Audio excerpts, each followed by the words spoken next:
Howdy folks, Doc here with Last Best Tool. And the question today is, why is Snap-on able to hold its value to somewhat possibly ridiculous proportions? I checked with several of the used stores that sometimes deal with Snap-on tools and asked them if they just have a general pricing for Snap-on. What do they do? And if it's a newer tool, they go about 75% of its value. But about the lowest that they go is for their older, barely discernible Snap-on tools, and it's 50% of the price of the tool, brand new right off the website, even if it's considerably less than than 50% of what the tool is today compared to what it was, and they still sell out of them. They have trouble keeping anything in. Now, what I've got here, I've got three tools that I want to address. And notice there's no moving parts like on a pair of pliers or all of the intricate parts on a ratchet or, even an old, the machining on an old adjustable wrench, or the desirability and usefulness and beautiful finish of their larger combination wrenches. So let's talk about these three things right here. And what I've got, this is one of their upholstery tools. It's just, a very simple, look at how crude the metal is on this thing. I mean, it's like finish work I wouldn't expect from a quality company.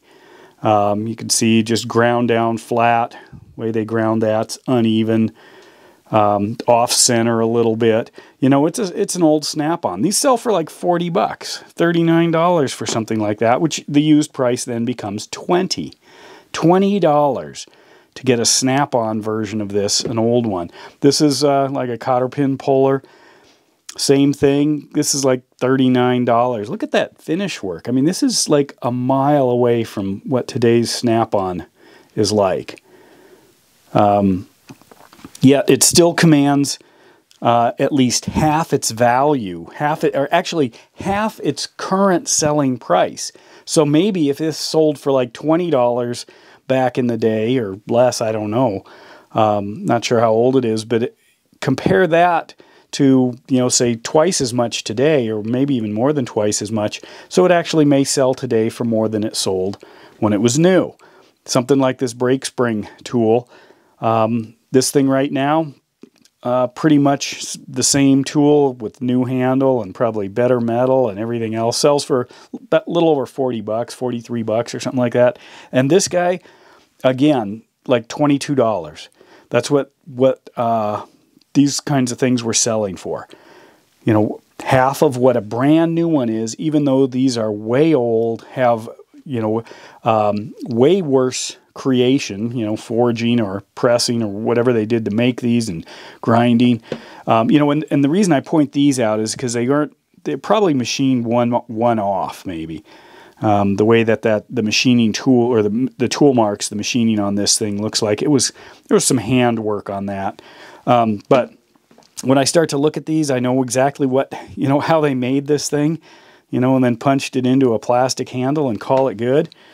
Some of these I've noticed don't even get aligned right. These actually don't look too bad.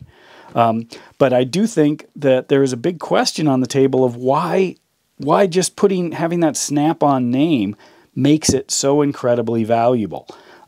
There is the warranty. People might try to take it in and get a new one. However, the chances of any of these particular three tools breaking, is actually pretty slim. Just hard to generate the force with that small handle. It's a big chunk of metal there. Maybe the handle fails, but still, compared to what you can get, a lot of other tools for, you might argue that point with brand new prices too. But the folks I talked to, said if they could get this in, it would sell in a day at half of the price of a brand new one. No problem, across the board. Just simply because people want these things.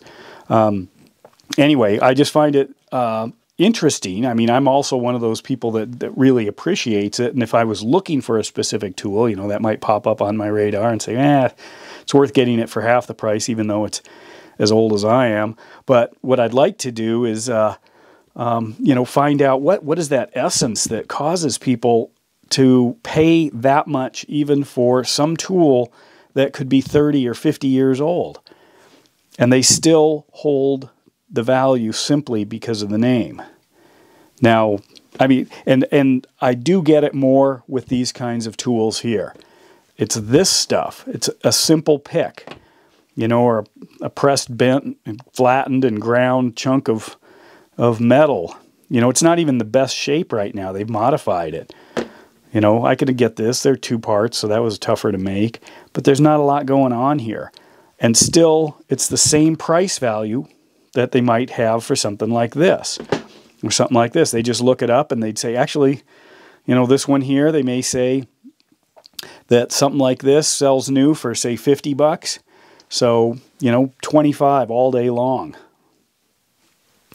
And there's a lot more to that. But same price as that. It's just an interesting situation to me because there's or very rarely do I see any kind of a compensation or adjustment in used Snap-on prices for the simplicity of the tool.